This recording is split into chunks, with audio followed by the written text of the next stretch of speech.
Some of you may know that today, the Sunday after Easter, is often called Low Sunday. And it's not really clear when that phrase started or where it came from, but one of the aspects of it is that this Sunday often has lower attendance than last Sunday, Easter. And that's true for St. Paul's. We had 715 people celebrating with us last Sunday, and that was 108 more than last year, so quite a jubilant time. One article about Low Sunday mused that the people who come to worship the Sunday after Easter are typically the most stalwart, dedicated churchgoers. Well, all right, here you are. And lucky for us, another tradition associated with Low Sunday is, as British writer Seb Riley put it, a day of reflection and calm after the festivities and excess of Easter. A day of reflection and calm, that's a real treasure because we don't often get the opportunity for reflection and calm. And it's essential to our well-being, spiritually, emotionally, physically, mentally, even socially. And not regularly taking time for reflection and calm is like not tending to the garden of our soul. And some of the reasons why we don't get to take time is that there are certain cultural trends that we get caught up in. One is that our culture considers it normal to spend hours a day staring at a screen. And this can be necessary for work and useful and sometimes entertaining, but it also can be time spent hypnotizing our consciousness and our mind with messages that are often toxic and shallow and negative and anxiety producing. And it also disrupts our calm because we do it in deadening isolation, which may contribute to our anxiety. Some of our time on social media or screens, our phones, we might consider social connection time, but it's not really. It's sort of like hugging yourself. It's not the same as connection with human beings. And in addition to being consumed by screens, another cultural trend that is so prevalent is that we're all insanely busy, even frantic. And that's not really natural, and it's definitely not healthy. And along with isolation, this busyness, this time away from calm and reflection contributes to the rising pandemic of anxiety.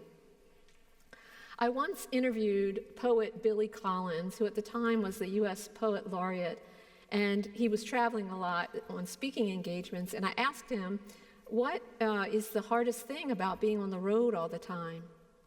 And he said, I don't have a chance to get bored, to go out in the yard and kick a pine cone or look up in the sky, and that's when all of my poems come, in spaces like that. And we were talking on the phone and got interrupted by a knock on his hotel room door. And when he came back, he seemed somewhat embarrassed and sheepish, and he said, that was hotel management dropping off a big basket of fruit and champagne. And here I am complaining about how hard it is to be on the road. But he stuck by his answer, though. Even more than lavish gifts, what he treasured most was this space for reflection and calm where the depths of our creativity rises. And we need times like that for reflection or for just being, for kicking a pine cone or for being with God, feeling God with us as a felt experience, not just as an idea.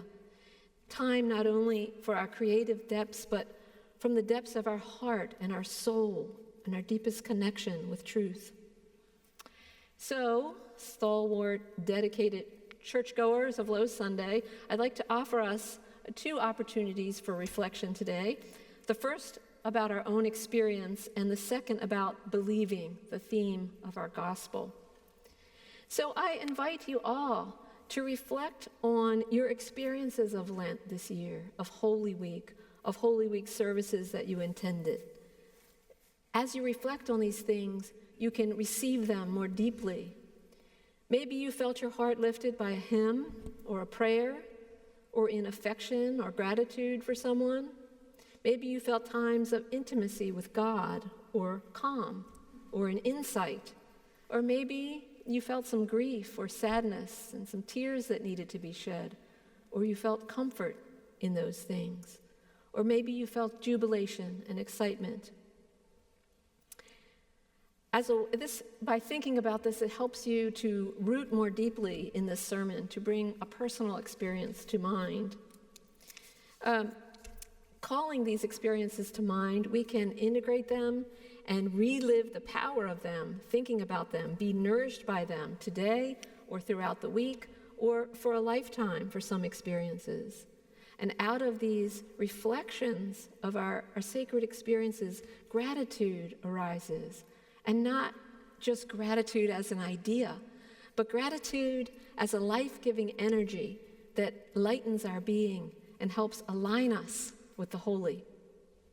In the garden of our soul, reflecting on our sacred experiences is like spreading compost on the soil, on the very soil from which we grow, the soil from which we are striving to live and love well, to be our best.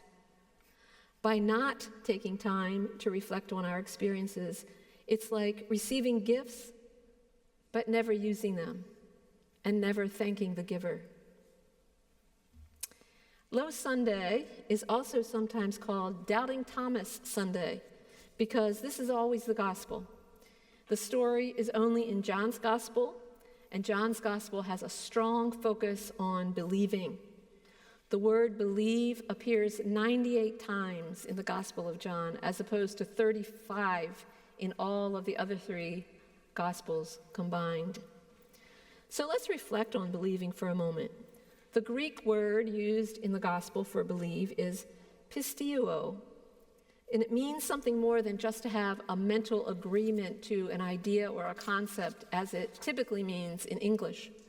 The Greek word meant to be faithful to be committed or dedicated to. British author Karen Armstrong has written a lot of books comparing world religions. And in her 400-page book, The Case for God, she examines the entire history of religion from its earliest known appearances 32,000 years ago to the modern age. And she writes that for most of that 32,000-year history, up to around the 16th century, the scientific revolution, religion was not something humans thought or believed in. It was something that humans did. She says, there are some things that can be learned only by constant, dedicated practice, like singing or skiing or sports. And in that way of dedicated practice, you find you can achieve something that initially seemed impossible.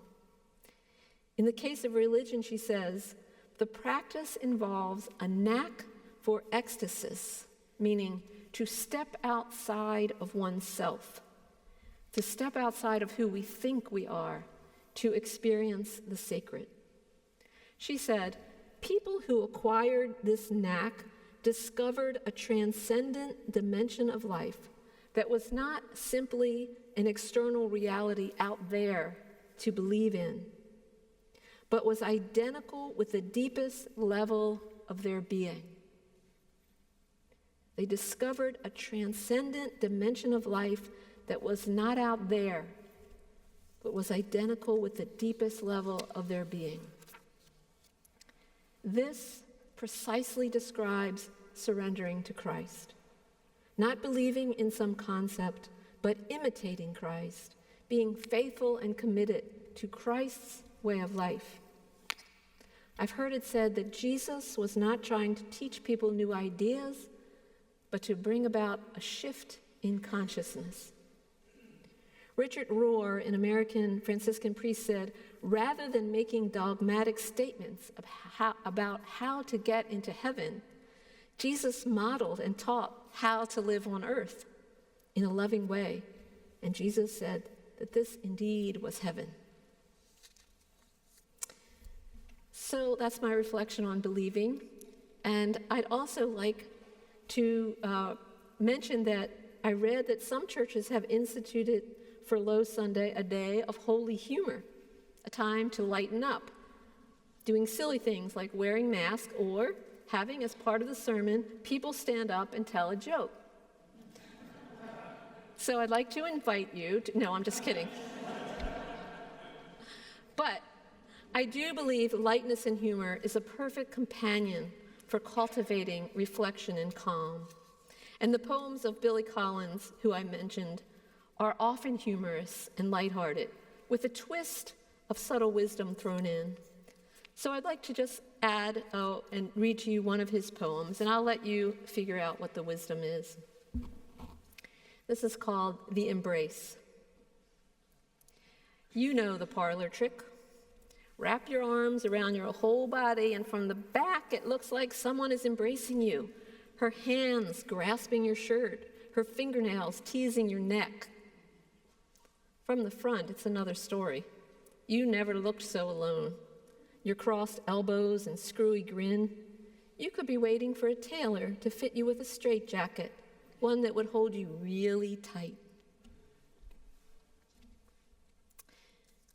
So may our reflections on our experiences of this holy season help lead us to true believing and a lightness of heart and laughter and faithfulness to the way of Christ and to the deepest level of our being in Christ.